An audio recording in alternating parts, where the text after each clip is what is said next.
Assalamualaikum warahmatullahi wabarakatuh. Selamat pagi anak-anakku semuanya kelas 10 semua jurusan. Semoga pagi hari ini semua dalam keadaan sehat walafiat dan jangan lupa menjaga kesehatan, tetap mengikuti protokol kesehatan yaitu memakai masker, menjaga jarak, mencuci tangan agar kalian senantiasa diberikan kesehatan jasmani dan rohani dan terhindar dari virus yang mematikan ini. Baiklah anak-anakku, pada pagi hari ini Bapak Sugiono akan memberikan materi bab 1 tentang integrasi nasional dalam bingkai Bhinneka Tunggal Ika di semester genap ini. Ya. Nah, jadi kalian di semester yang genap ini masih belajar sistem memakai pembelajaran jarak jauh. Ya. Baiklah, anak-anak, Bapak akan memberikan pelajaran dari bab 1 itu, dan sebelum pelajaran dimulai, mari kita berdoa membaca Bismillahirrahmanirrahim. Tolong anak-anakku semuanya dibuka LKS yang didapat dari sekolah yang kamu punya itu. Nah, di sini ada peta konsep. Ada beberapa 5 materi dari peta konsep ini. Ya. Nah, di bawah ini integrasi dalam bingkai Bhinneka Tunggal Ika. 1 dari kiri, 1 kebinekaan bangsa Indonesia. 2 pentingnya integrasi nasional. 3 faktor-faktor pembentuk dan penghambat integrasi. 4 tantangan dalam menjaga keutuhan Negara Kesatuan Republik Indonesia. 5 peran serta warga negara dalam menjaga persatuan dan kesatuan bangsa. Dari 5 materi ini nanti akan Bapak bahas satu persatu. A. Kebinekaan bangsa Indonesia. Nah, kebinekaan bangsa Indonesia. Bineka itu adalah semboyan, ya. Semboyan Bhinneka Tunggal Ika itu yang ada tertera pada lambang negara yaitu Garuda Pancasila. Bhinneka Tunggal Ika itu artinya walaupun berbeda-beda tetapi tetap satu juga, ya. Nah, ini ya, perbedaannya macam-macam, ada perbedaan suku, ya. Ada perbedaan bahasa, agama, ras, dan kepercayaan yang dimiliki oleh bangsa Indonesia. Karena banyak pulau-pulau yang terpisah, ya, sini. Jadi negara Indonesia itu adalah negara kepulauan dari Sabang sampai Merauke, ya. Nah, jadi disebut Indonesia merupakan negara kepulauan, ya, karena di dalam ini terdapat beraneka ragam suku bangsa, budaya, bahasa, dan agama. Nah, inilah istimewa bangsa Indonesia. Nah, lalu di sini di sebelah atas suku bangsa. Suku bangsa adalah golongan manusia yang terikat oleh kesadaran dan identitas akan kesatuan kebudayaan. Nah, karena di sini Indonesia memiliki ada kurang lebih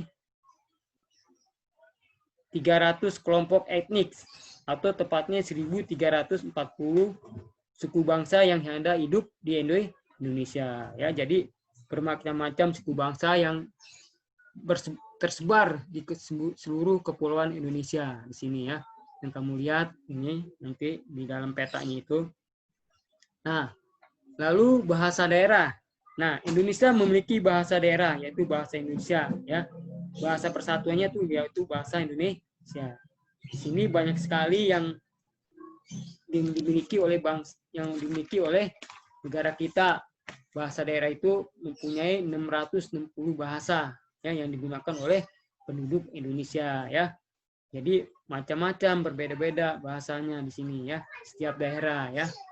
Nah, lalu agama. Nah, agama karena Indonesia mengakui adanya Tuhan Yang Maha Esa.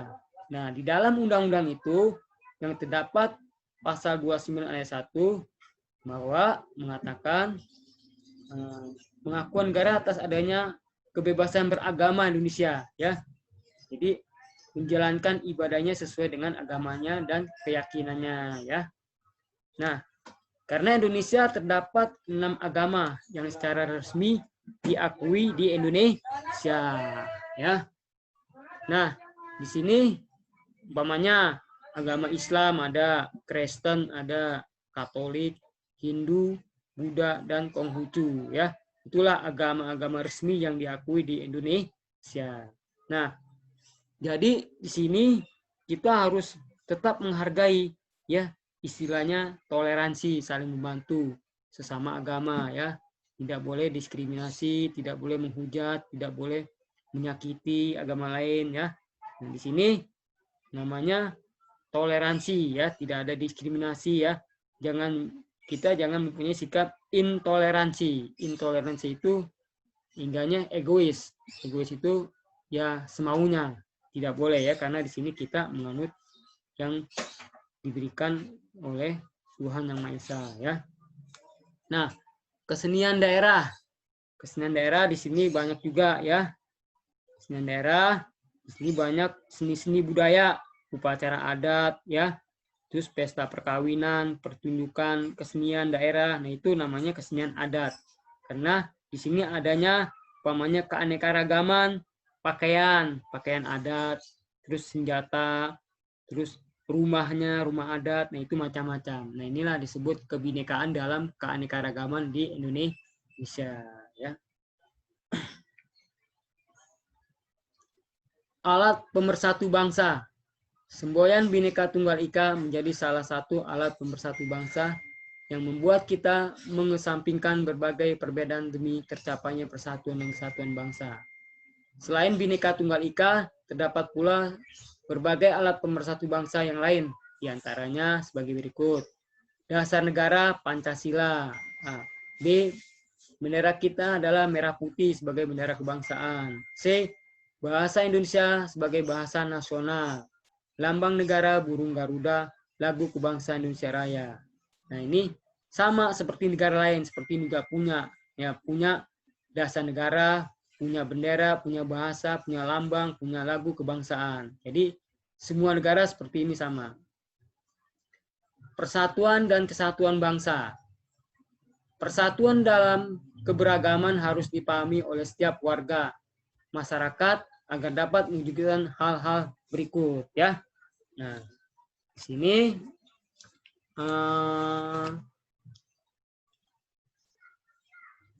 yang kita bahas di sini A. Kehidupan yang selaras, serasi dan seimbang.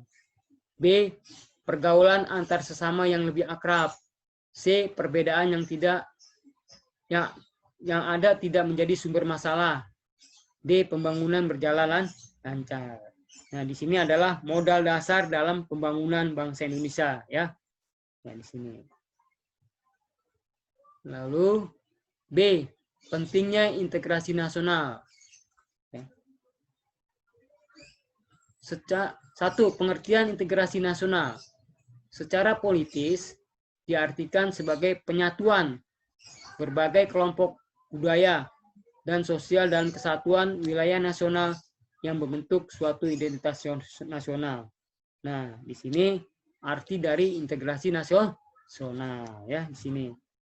Tapi kalau menurut dalam Kamus Bahasa Indonesia, integrasi itu artinya pembauran hingga menjadi kesatuan yang utuh atau bulat, jadi bersatu. Jadi kata nasionalnya berasal dari bahasa Inggrisnya yaitu nation, artinya bangsa.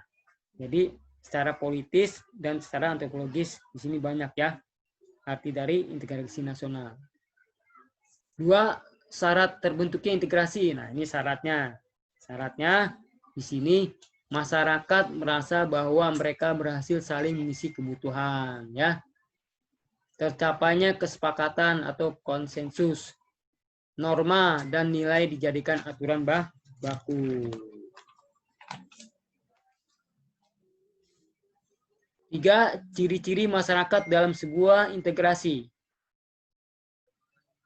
adanya tujuan yang sama. Ya, di sini tujuan yang sama mengacu pada prinsip-prinsip ideologis yang dianut, ya. Ideologi Pancasila, jadi sama-sama yang dianut oleh bangsa kita. Adanya persamaan nilai-nilai yang mendasar, ya. Nah, ini ikatan terus bukan secara paksaan, ya. C, adanya persamaan persepsi, ya, yaitu pandangan yang diilhami oleh nilai-nilai yang sama di antara anggota kelompok. Adanya persamaan orientasi, biasanya kerja di antara anggota kelompok. Faktor-faktor integrasi, pendorong integrasi. Masyarakat dapat menemukan dan menyepakati nilai fundamental, ya, itu yang dapat dijadikan rujukan bersama. Nih, masyarakat terhimpun dalam unit sosial, ya. Masyarakat saling bergantung. 5 jenis dan tipe integrasi, ya. Integrasi bangsa, ya. Integrasi wilayah, integrasi nilai, integrasi elit massa, integrasi tingkah laku. Nah, di sini integrasi bangsa adalah proses penyatuan berbagai kelompok budaya dan sosial ke dalam satu kesatuan wilayah serta pada pembentukan identitas nasional, ya. Nah, ini biasanya contohnya bangsa Indonesia yang terdiri dari beragam suku bangsa, agama, ras, dan golongan menjadi berintegrasi dalam satu negara. Jadi bersatu, ya. Bersatu. Walaupun perbedaan ras, suku bangsa, agama, kepercayaan itu jadinya bersatu. Namanya integrasi. Integrasi wilayah di sini yaitu pembentukan wewenang kekuasaan nasional pusat di atas unit-unit atau wilayah yang lebih kecil yang mungkin suatu kelompok budaya atau sosial tertentu. Contohnya di sini negara Indonesia memiliki kedaulatan wilayah dari Sabang sampai Merauke dengan batas-batas yang ditetapkan, ya. Terus integrasi nilai. Nah, ini konsensus atau persetujuan terhadap nilai-nilai bersama, ya. Contohnya di sini masyarakat Indonesia sepakat bahwa Pancasila merupakan nilai bersama yang mampu menyatukan keragaman dan perbedaan. Nah, ini ya. Pancasila merupakan contoh bersama yang mempersatukan bangsa Indonesia. Integrasi tingkah laku.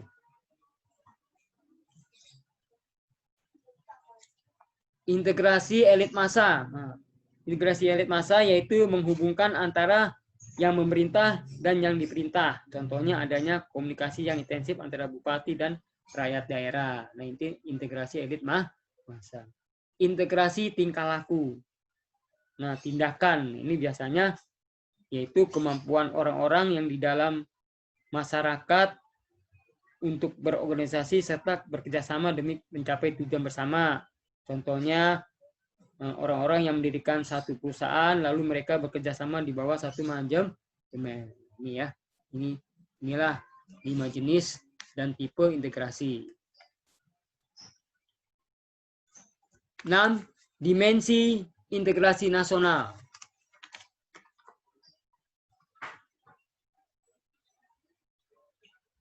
A. Dimensi vertikal menyangkut upaya untuk menyatukan persepsi.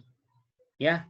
Nah, ini namanya dimensi vertikal, yaitu keinginan serta harapan antara pemerintah dan rakyat, disebut dengan integrasi politik juga.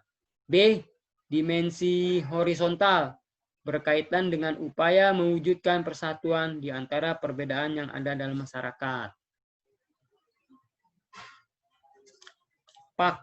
C. Faktor-faktor pembentuk dan penghambat integrasi.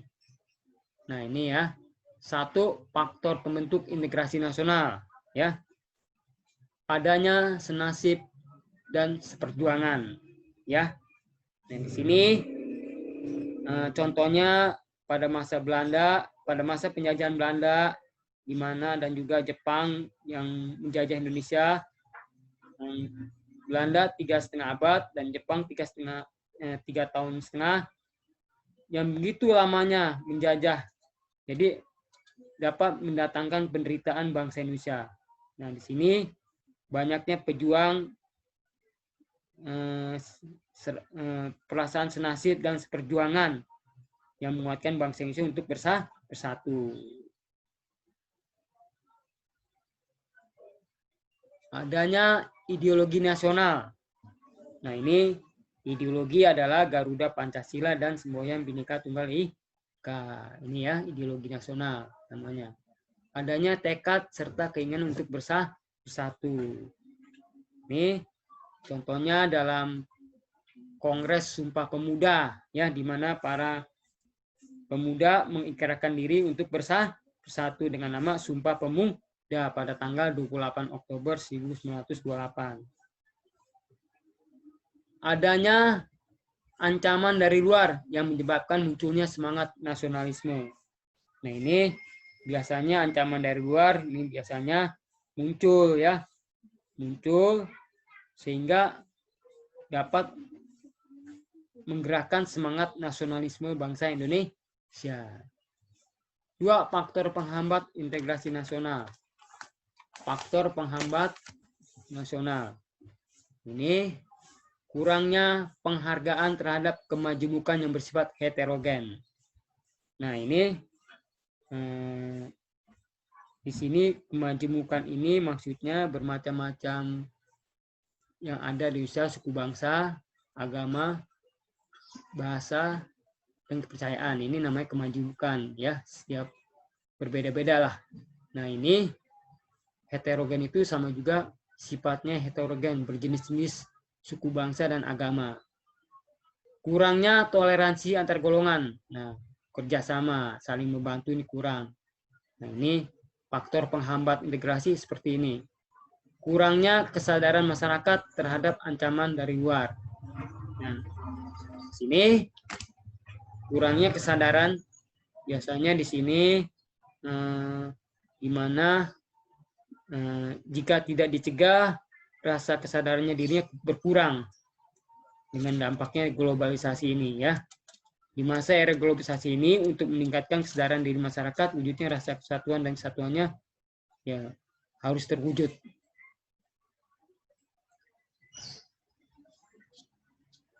Adanya ketidakpuasan terhadap ketimpangan dan ketidakmerataan hasil pembangunan. Nah, inilah penghambat dari integrasi. Jadi di sini pembangunannya tidak merata, akan memicu kesenjangan sosial, ya. Andai kata pembangunan tidak merata, akan memicu konflik yang berujung pada disintegrasi bangsa, pemecah belah bangsa, ya. Nah, ini penghambatnya.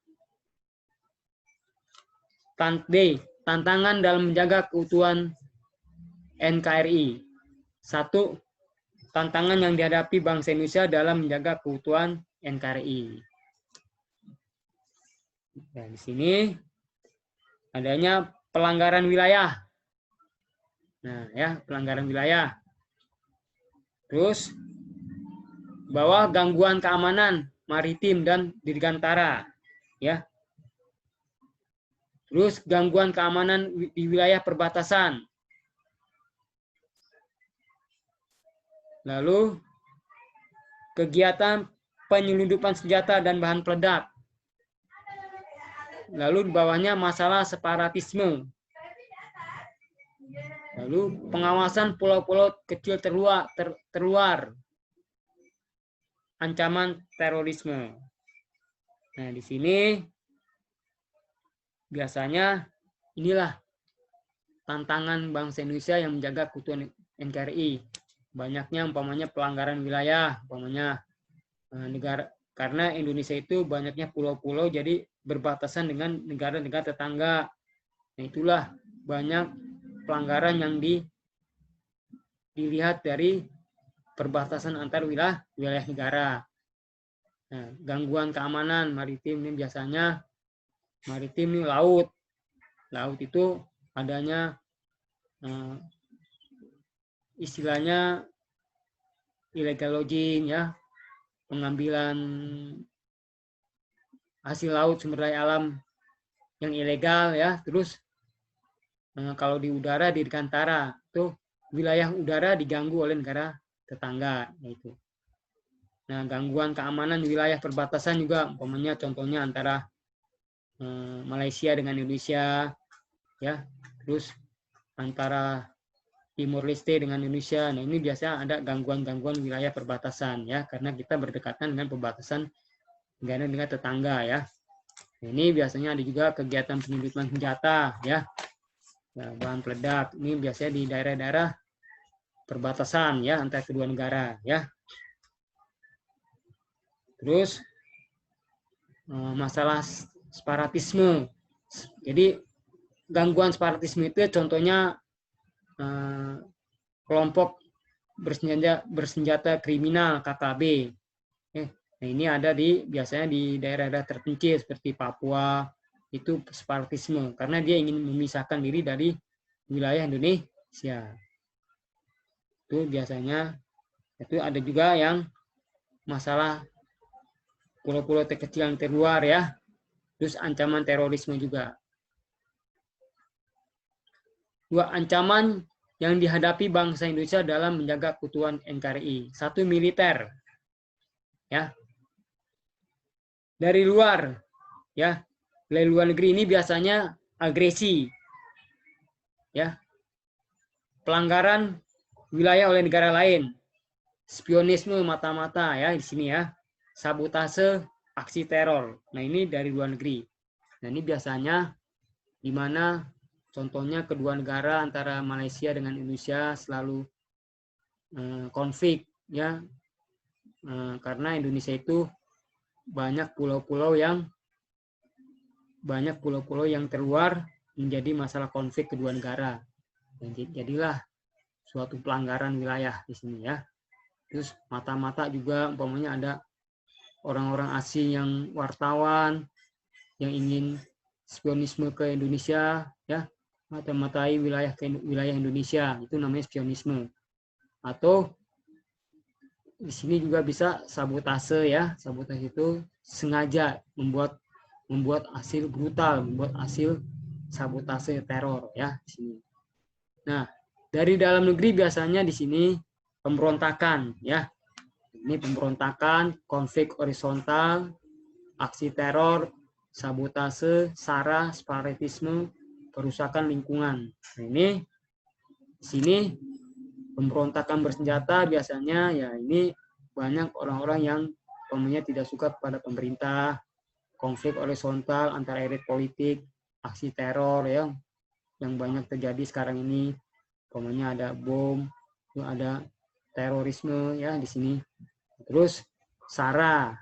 Nah, ini SARA ini ya antar golongan, antar suku ya.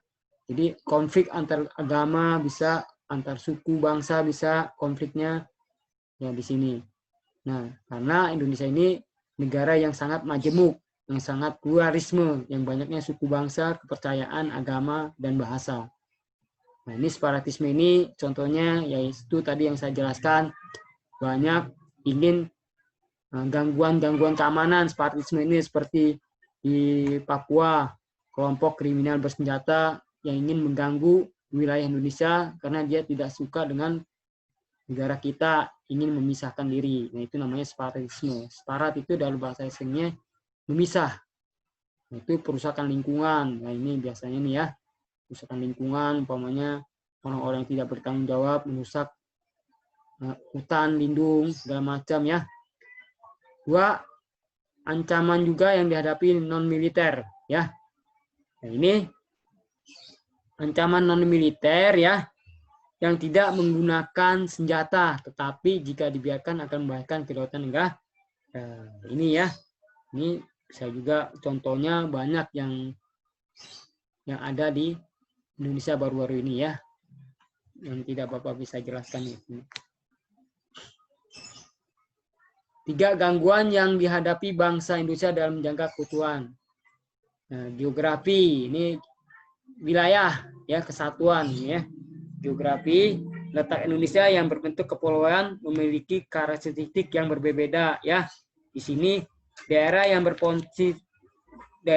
berpotensi untuk memisahkan diri adalah daerah yang paling jauh dari ibu kota ya.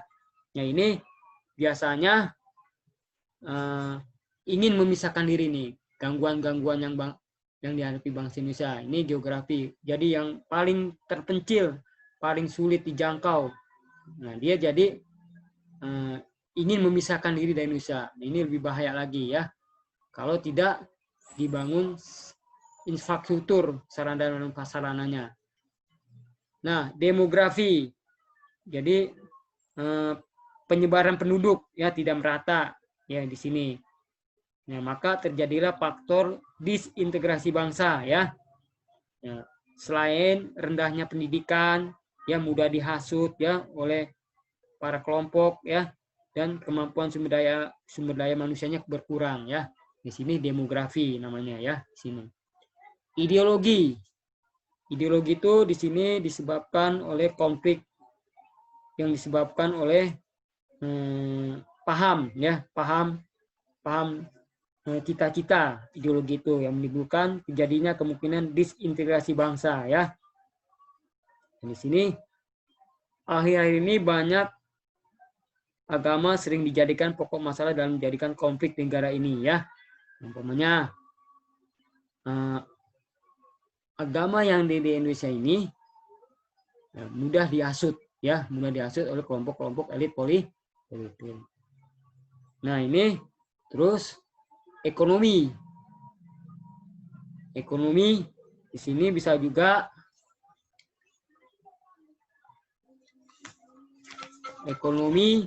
krisis ekonomi yang berkepanjangan menyebabkan sebagian penduduk hidup dalam keadaan kemiskinan, kesenjangan sosial terjadi ya.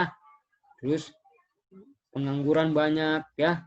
Terus masyarakat yang miskin, adanya indikasi untuk mendapatkan kekayaan dengan tidak wajar, yaitu melalui KKN. Sosial budaya. Sosial budaya di sini kita juga melihat konflik antara kelompok yang keras dan lebih modern dengan kelompok yang relatif terbelakang ya di sini ya. Itu sosial budaya. Jadi banyak konflik-konflik yang berada di pedalaman Indonesia. Pertahanan dan keamanan. Nah, ini jadi kemungkinan disingkir bangsa dilihat dari aspek pertahanan keamanan.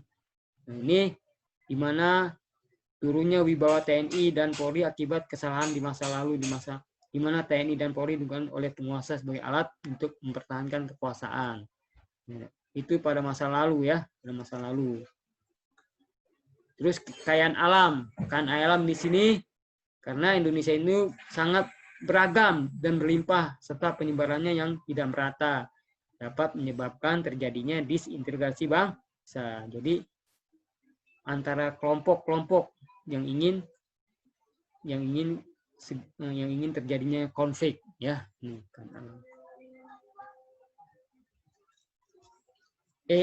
Peran serta warga negara dalam menjaga persatuan dan kesatuan bangsa. Dasar hukum pelaksanaan bela negara. 1. Undang-Undang Nomor 29 Tahun 1994 tentang pokok-pokok perlawanan rakyat. 2. Undang-Undang Nomor 20 Tahun 1982 tentang ketentuan pokok pertahanan dan keamanan negara Republik Indonesia. 3. Undang-Undang Nomor 56 Tahun 1999 tentang rakyat terlatih. 4. Ketetapan Majelis Permusyawaratan Rakyat Nomor 4 Tahun 2000 tentang pemisahan TNI dengan Polri. 5. Ketetapan Majelis MPR Nomor 7 Tahun 2000 tentang peranan TNI dan Polri. 6. Amandemen Undang-Undang Dasar NKRI tahun 1945 pasal 30 ayat 1 sampai ayat 5 dan pasal 27 ayat 3. 7. Undang-Undang Nomor 3 Tahun 2002 tentang Pertahanan Negara. 8. TAP MPR Nomor 6 Tahun 1973 tentang konsep kawasan Nusantara dan keamanan nasional. Nilai-nilai bela negara. Cinta tanah air. kesadaran berbangsa dan bernegara. Pancasila rela berkorban untuk bangsa dan negara, memiliki kemampuan bela negara. Kesediaan warga negara untuk melakukan bela negara, pendidikan kewarganegaraan, pelatihan dasar militer, pengabdian sebagai TNI, pengabdian sesuai dengan keahlian atau profesi, ya.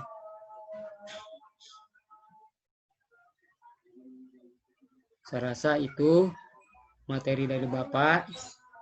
Saya cukupkan pelajaran ini di semester genap ini. Semoga anak-anak kelas 10 jurusan, semua jurusan ini agar lebih fokus lagi di semester genap ini supaya anak-anak nanti lebih efektif, lebih giat lagi dan belajarnya.